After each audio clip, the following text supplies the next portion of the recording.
দ্রৌপদী মহাভারতের অন্যতম প্রতাপশালী নারী চরিত্র। তার জীবন যেমন ঘটনাবহুল তেমনই রহস্যময়। কুরুক্ষেত্র যুদ্ধের অন্যতম কারণ হিসেবে দ্রৌপদীকে অনেকে মনে করেন, কিন্তু তার ব্যক্তিগত জীবন নিয়ে আজও অনেকের মনে প্রশ্ন থেকে যায়, বিশেষ করে দ্রৌপদীর প্রথম সহবাস নিয়ে। এই প্রশ্নটি অনেকের মনেই জেগেছে। পৌরাণিক কাহিনীতে এই বিষয়টি নিয়ে বিভিন্ন মতামত রয়েছে। আজ আমরা সেই প্রশ্নের উত্তর খোঁজার চেষ্টা করব। দ্রৌপদী কার সাথে প্রথম সহবাস করেছিলেন? ইতিহাস ও পৌরাণিক কাহিনী থেকে তথ্য নিয়ে আমরা বিশ্লেষণ শুরু করছি এবং দ্রৌপদীর জন্মকথা থেকে শুরু করছি। মহাভারতের কথা অনুসারে এটা বলা হয় যে দ্রৌপদীর জন্মের আগে তার পিতা রাজা দ্রৌপদের সাথে গুরু দ্রোণের বন্ধুত্ব ছিল। দ্রুপদ এবং দ্রোণ এক আশ্রমে বড় হয়েছিলেন। তারা খুবই ঘনিষ্ঠ বন্ধু ছিলেন। ছোটবেলায় দ্রুপদ দ্রোণকে বলেছিলেন, যখন আমি রাজা হব তখন তুমি আমার রাজ্যের অর্ধেক অংশ পাবে। এই প্রতিশ্রুতি তাদের বন্ধুত্বের মধুরতার প্রতীক ছিল।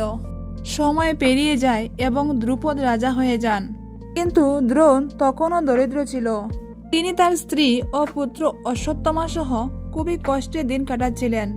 দ্রোণ তখন দ্রুপদের দেওয়া প্রতিশ্রুতির কথা মনে করে তার সাথে সাক্ষাৎ করতে যান, কিন্তু রাজা দ্রুপদ ক্ষমতার অহংকারে গুরু দ্রোণকে অপমান করেন এবং বলেন, বন্ধুত্ব সমানে সমানে হয়।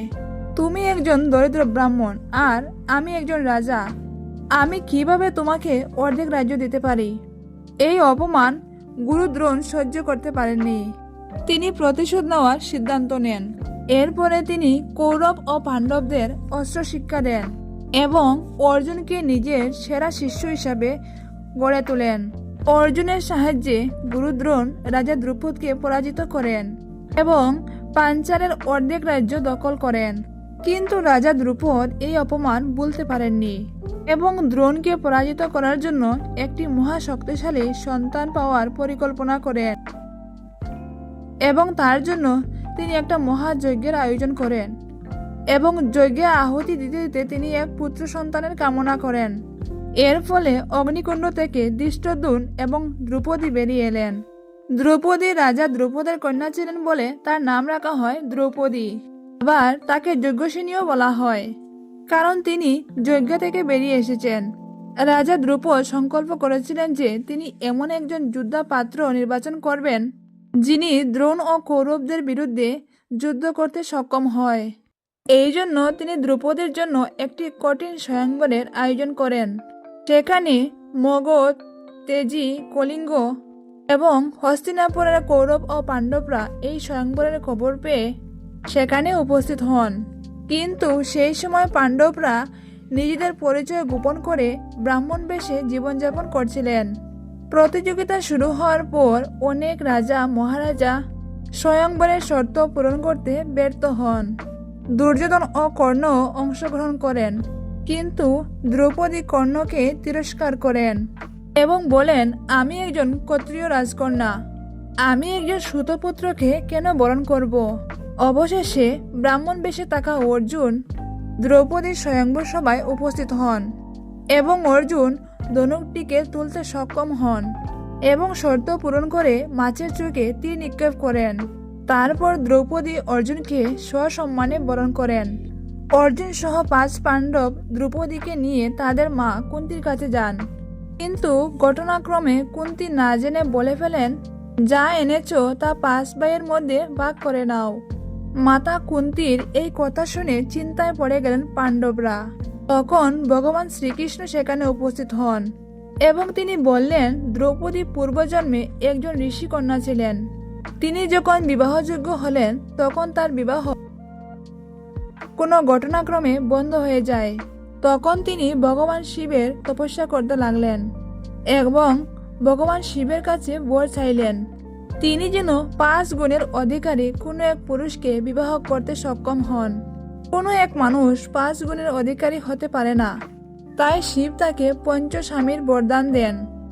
তখন ভগবান শ্রীকৃষ্ণের এই কথাকে সম্মান জানিয়ে দ্রৌপদী 5 পাণ্ডবকে বিবাহ করতে রাজি হন, কিন্তু দ্রৌপদী এক শর্ত রাখেন, যেখানে দ্রৌপদী বলেন, আমি সবার সাথে বিবাহ করতে প্রস্তুত আছি, কিন্তু আপনাদের মধ্যে কেউ অন্য কোনো স্ত্রীকে আপনাদের স্ত্রী হিসাবে ইন্দ্রপ্রস্থে নিয়ে আসতে পারবেন না।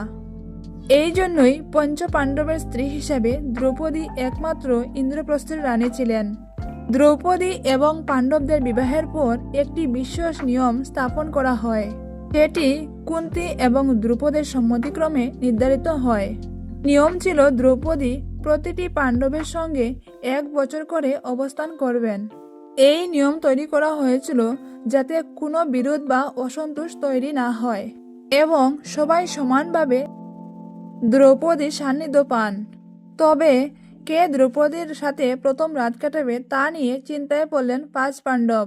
যেহেতু স্বয়ংবরে দ্রৌপদীকে জয়লাভ করেছিলেন অর্জুন, আর এইদিকে যুধিষ্ঠির সবার থেকে বড় ছিলেন, তাই তারা চিন্তায় পড়লেন কে আগে দ্রৌপদীর সঙ্গে রাত কাটাবেন।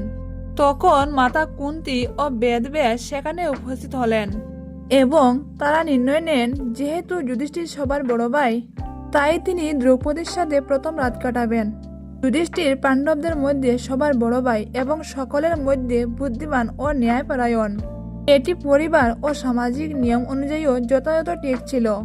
এই নিয়ম মেনে প্রত্যেক ভাই পালা ধরে দ্রৌপদীর সাথে সময় কাটাতেন। মহাভারত কথা অনুসারে এটা বলা হয় যে দ্রৌপদী 5 পুরুষের স্ত্রী হওয়ার পরেও দ্রৌপদী আশীর্বাদ পেয়েছিলেন যে তিনি সারা জীবন কুমারী থাকবেন। বলা হয় যখন মহর্ষি বেদব্যাস 5 পাণ্ডবের সঙ্গে দ্রৌপদীর বিবাহ করান, তখন দ্রৌপদীকে একটি বরদান দেন। যখনই দ্রৌপদী এক পাণ্ডবের কাছ থেকে আরেক পাণ্ডবের কাছে যাবেন, তখন পুনরায় তার কুমারিত্ব ফিরে পাবেন। তার কুমারিত্ব কখনো নষ্ট হবে না এবং এই নিয়ম ভঙ্গ হলে শাস্তির ব্যবস্থা ছিল। উদাহরণস্বরূপ কক্কে যুধিষ্ঠিরের সাথে দ্রৌপদী আনন্দে বিভোর হয়েছিলেন। ঠিক ওই দিন রাত্রে অশ্বসেন রাজ্যবাসীর উপর আক্রমণ করে। তখন অর্জুন অশ্বসেনকে বধ করার জন্য তার গান্ডীব ধনুক আনতে দ্রৌপদীর কক্ষে প্রবেশ করেন। যখন তিনি দ্রৌপদীর কক্ষে প্রবেশ করেন, তখন তিনি দেখতে পান তার জ্যেষ্ঠ ভ্রাতা যুধিষ্ঠিরের সঙ্গে দ্রৌপদী গভীর মিলনে আচ্ছন্ন হয়ে আছেন। অর্জুন এইভাবে নিয়ম ভঙ্গ করেন, যার ফলে তাকে 1 বছর ব্রহ্মচর্য ও বনবাসে যেতে হয়। আবারও এক মহাভারত অধ্যায় থেকে জানা যায় যে দ্রৌপদীর কক্ষে যদি কোনো পাণ্ডব একান্তে সময় কাটায়, তবে তার পায়ের জুতো জোড়া সেই কক্ষের দরজার সামনে রাখতে হবে, যাতে অন্য কোনো পাণ্ডব সেই কক্ষে প্রবেশ না করে। এক লোককথা অনুসারে দ্রৌপদীর কক্ষে যখন যুধিষ্ঠির একান্তে সময় কাটাচ্ছিলেন, তখন যুধিষ্ঠিরের পায়ের জুতো জোড়া কুকুরে নিয়ে চলে যায়। আর সেই সময় অর্জুন দ্রৌপদীর কক্ষের সামনে আসেন এবং দরজার সামনে কোনো জুতো না দেখতে পেয়ে দ্রৌপদীর কক্ষে তিনি প্রবেশ করেন এবং তিনি দেখলেন তার জ্যেষ্ঠ ভ্রাতা যুধিষ্ঠির দ্রৌপদীর সাথে গভীর মিলনে আচ্ছন্ন হয়ে আছেন। তখন দ্রৌপদী অর্জুনকে বনবাসে যেতে বললেন এই নিয়ম ভঙ্গ করার জন্য। অর্জুন বনবাসে যাওয়ার পর দ্রৌপদী জানতে পারলেন অর্জুনের কোনো ভুল ছিল না, বরং একটি কুকুরের কারণে এমনটা হয়েছে। তখন তিনি কুকুরটিকে অভিশাপ দিলেন। অভিশাপটি কী ছিল আপনারা অবশ্যই জানেন। যদি জানা না থাকে তাহলে আমার চ্যানেলে অন্য একটা ভিডিও দেওয়া আছে, সেটি দেখতে পারেন। আর বন্ধুরা, ভিডিওটি কেমন লাগলো? যদি আপনাদের ভালো লেগে থাকে তাহলে অবশ্যই একটা লাইক করবেন এবং কমেন্ট বক্সে আপনাদের মূল্যবান মতামত জানাবেন। বন্ধুরা, আপনারা যদি আমার চ্যানেলে নতুন হয়ে থাকেন তাহলে সাবস্ক্রাইব করে অবশ্যই আমার পাশে থাকবেন। ভিডিওটি সম্পূর্ণরূপে দেখার জন্য আপনাদের অসংখ্য ধন্যবাদ।